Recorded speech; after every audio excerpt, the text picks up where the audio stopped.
Hey everyone, so this is the makeup video for Thursday session where we didn't have a session because of the storm. A couple of reminders that I wanted to give you all. So this week we're going to be meeting in person, so Thursday session you guys will be at 1.409. Tuesday session, if you're in my session Tuesdays, you will be in the Z room, which is 1.312Z, in the library. It's just next to the double doors.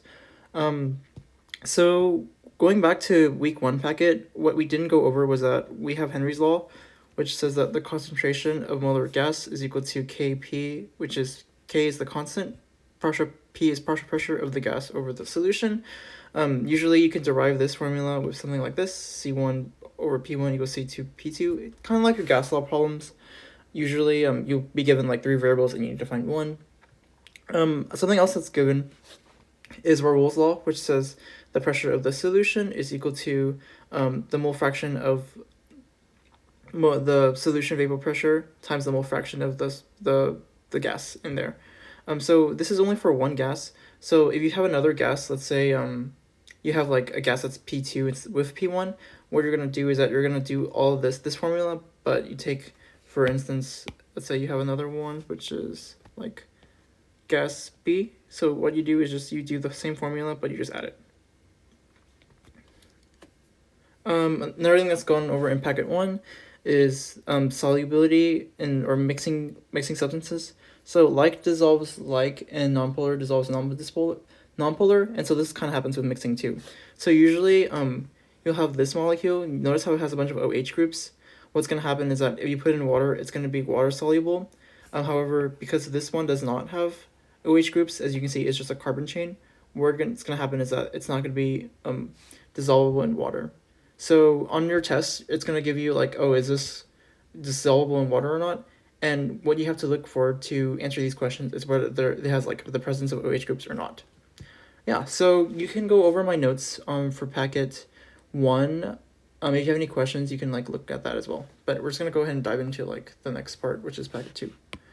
Okay, so packet 2 is talking about colligative properties. So what colligative properties are properties that depend on the number of solute molecules present, and not actually like the substance itself, but actually the number of solute particles. So if I draw this molecule, if I draw these, so let's say I have this solvent, right? And then by itself, notice how it's clear. So there's nothing blocking the top part here. And what's going to happen is that when something boils, what's going to happen is that, let me change that. So when that happens, these water molecules will go up into here, and then it's going to dissolve into gas particles, and those are your gas particles. However, if we add the solute, so let's say we have like this thing, right? Same thing, but we have this, and this, right? Notice how there's less space for the water to evaporate. And so when something evaporates, it's going to need space to go up, for particles to go up to the sky. So notice how in this model, without a solute, there's space for it to clear and to rise up and evaporate. However, on this side, there's going to be solute particles on the top, so the space will block. So what's going to happen is that there's going to be less gas compared to the left molecule. And we call this the lowering of vapor pressure with the addition of a solute. And so that's one of the colligative properties that is pretty much frequently mentioned. The other one is going to be, there are two. So the other one we're going to talk about is boiling point. So because in this molecule, in this diagram right here, there's going to be more solute and less space for it to evaporate, what's going to happen is that you're going to need more energy to break those bonds. And this is why the boiling point the boiling point will go up, or we call this a boiling point elevation, because more energy or more heat is going to be needed to be added to compensate for the lack of space that the water molecules have to evaporate. The other thing we can talk about is freezing point depression. So we can call this freezing point depression. And it's the kind of the same principle, where notice how freezing point is, like turning liquid into like a water. I mean, sorry, turning liquid into gas. I mean, sorry, not gas. Solid. So at atmospheric pressure. So what's gonna happen is that when something turns into ice from water, it's gonna have to condense, and this creates a 3D shape over a lattice. And what's gonna happen is that it's not gonna have space for here, because notice how the addition of a solute, there's no space for like ice to form in the solution. So therefore, you're gonna need a lower temperature for it to freeze. So therefore, we can say it's gonna be the freezing point depression. Okay, so these are a lot of formulas. I'm not gonna read them because I think you guys know how to read. But something that I want to emphasize is that if you forget what happens here, like for example, the delta TB of temperature is equal to the boiling point of the solution minus the boiling point of the solvent, or before the solute, as you can see in these two variables here. If you forget which one is which, just know that it's always going to result in a boiling point elevation, right? So your delta TB is always going to be, you're going to want to put it, you're going to want to put the variables so that you get a boiling point elevation for your solution, which is that one. For this one, as well as for freezing point, you're gonna know that you're always gonna get like a subtraction or a difference in the freezing point. So what you're gonna want to do is you always want to arrange it where it's gonna give you a freezing point depression or value. Yeah.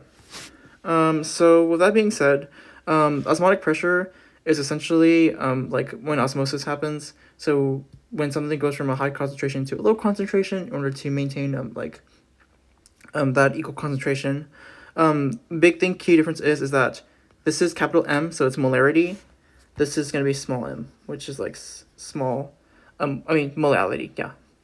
And so you see the I values. So these are what we call the Van Hoff factor. So we mentioned that a colligative property is something that determines the is based on the solid particles, the number of solid particles themselves, not the actual like identity of it, right? So that kind of makes sense, because let's say we have calcium chloride, right? So when this breaks apart in water and any ionic solutions, you'll just count the number of ions there are. So calcium chloride dissolves into 3 ions, right? Because 2 chlorine and 1 calcium. And so the Van Hoff factor for this one would be I. Like something that's like, that doesn't dissociate properly, like say like a carbohydrate, what's gonna happen is that it's just gonna have 1, because it won't break apart normally because it doesn't have those ionic bonds. And yeah. So on your exam, don't forget to like consider the Van Hoff factor, because there will be an answer choice where like you didn't like account for the I, like as in these problems. So please remember to like keep that in mind. Okay, so if y'all have any questions, we'll probably like pick up some few problems when I see y'all this week, but the key, I'll post the key sometimes this week, so you guys can just like reference that for your own need. Okay, so we have kinetics. This is gonna be like the other part of the packet.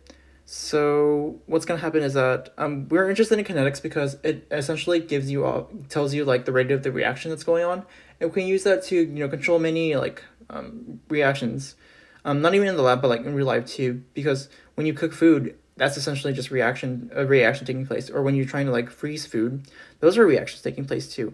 And so but in terms of chemistry, what we're mostly interested in is that this general rate law formula, where it's essentially the -1 of like your A, which is the coefficient right here in front of your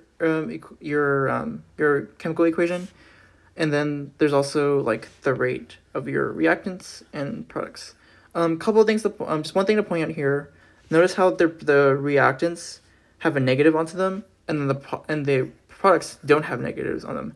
And that makes sense, because if you think about it conceptually, A and B are turning to form C. And when that happens, when C is formed, A and B have to decrease. And so just to reiterate, A, B, C are stoichiometric coefficients, and A, B, C are just like compounds, so it can be like O2 or whatever.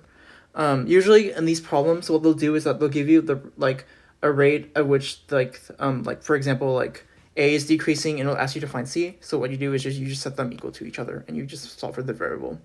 And yeah, so that's gonna be pretty much all the content for this week.